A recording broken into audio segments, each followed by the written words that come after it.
All right, we are reading The One and Only Ivan. We are on page 43. You can follow along in your book. 43 is called Julia.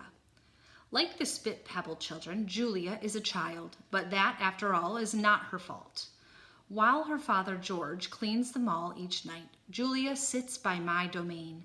She could sit anywhere she wants, by the carousel, in the empty food court, on the bleachers coated in sawdust. But I am not bragging when I say that she always chooses to sit with me. I think it's because we both love to draw. Sarah, Julia's mother, used to help clean the mall, but when she got sick and grew pale and stooped, Sarah stopped coming. Every night, Julia offers to help George, and every night he says firmly, "Homework, Julia. The floor will just get dirty again." Homework, I have discovered, involves a sharp pencil and thick books and long sighs. I enjoy chewing pencils. I am sure I would excel at homework. Sometimes Julia dozes off, and sometimes she reads her books, but mostly she draws pictures and talks about her day. I don't know why people talk to me, but they often do. Perhaps it's because they think I can't understand them. Or perhaps it's because I can't talk back. Julia likes science and art. She doesn't like Lila Burpee, who teases her because her clothes are old, and she does like Deshaun Williams, who teases her too, but in a nice way, and she would like to be a famous artist when she grows up. Sometimes Julia draws me. I am an elegant fellow in her pictures, with my silverback gleaming like moon on moss. I never look angry the way I do on the fading billboard by the highway. I always look a bit sad, though.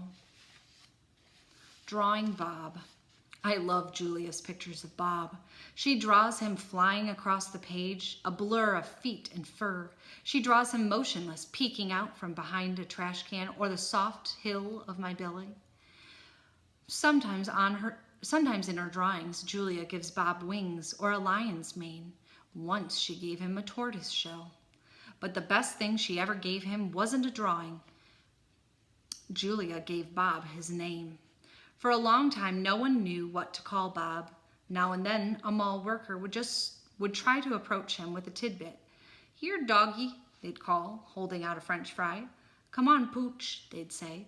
"How about a little piece of sandwich?" But he would always vanish into the shadows before anyone could get too close.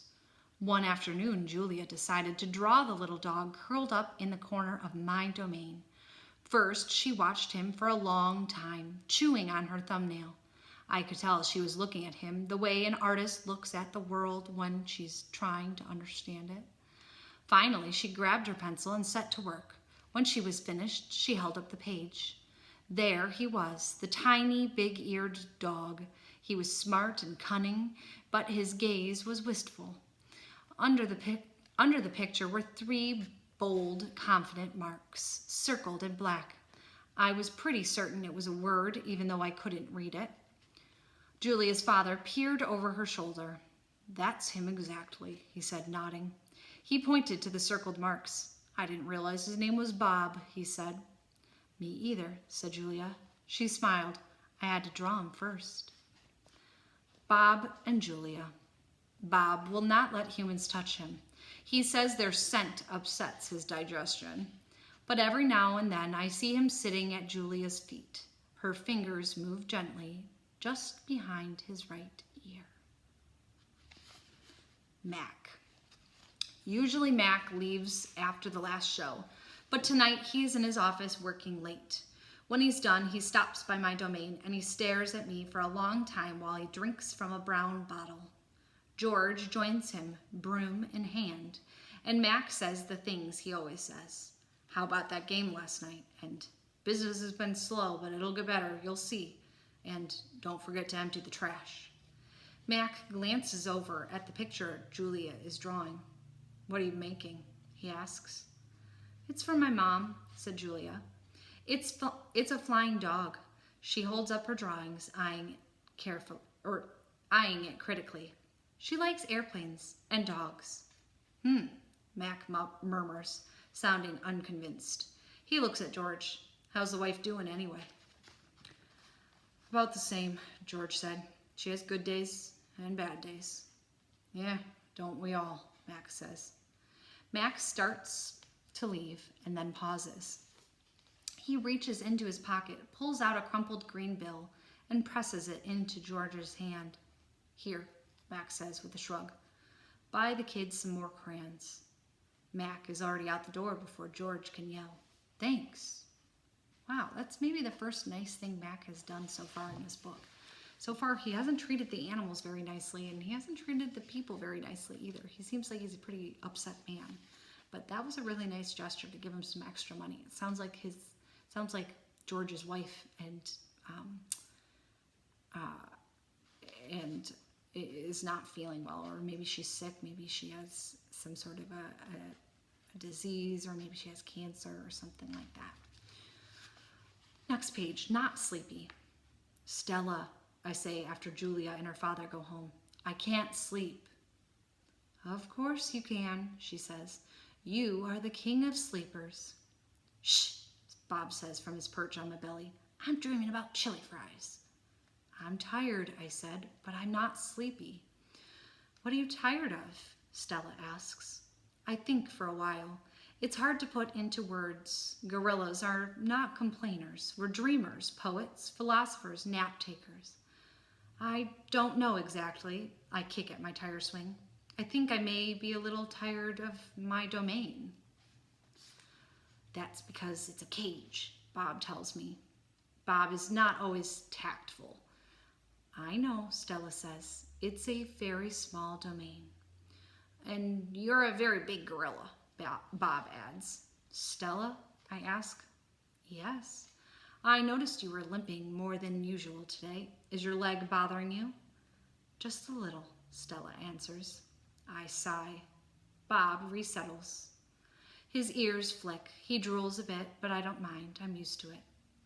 Try eating something, Stella says. That always makes you happy. I eat an old brown carrot. It doesn't help, but I don't tell Stella. She needs to sleep.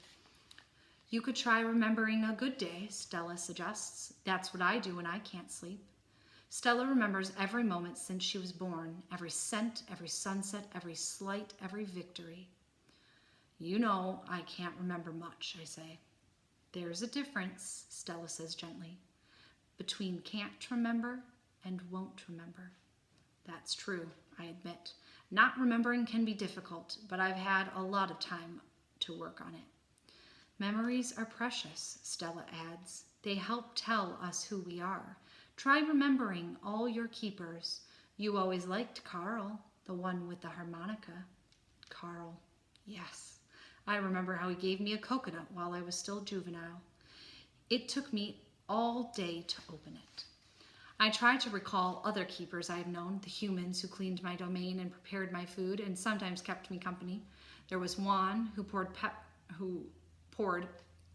Pepsis into my waiting mouth, and Katrina, who used to poke me with a broom when I was sleeping, and Ellen, who sang How Much Is That Monkey in the Window with a sad smile while she scrubbed my water bowl. And there was Gerald, who once brought me a box of fat, sweet strawberries. Gerald was my favorite keeper. I haven't had a real keeper in a long time. Max says he doesn't have the money to pay for an ape babysitter. These days, George cleans my cage and Mac is the one who feeds me. When I think about all the people who have taken care of me, mostly it's Mac. I recall day in and day out, year after year after year. Mac, who bought me and raised me and says I'm no longer cute. As if a silverback could ever be cute. Moonlight falls on the frozen carousel, on the silent popcorn stand, on the stall of leather belts that smell like long-gone cows. The heavy work of Stella's breathing sounds like the wind in trees, and I wait for sleep to find me. That's the end of our chapter.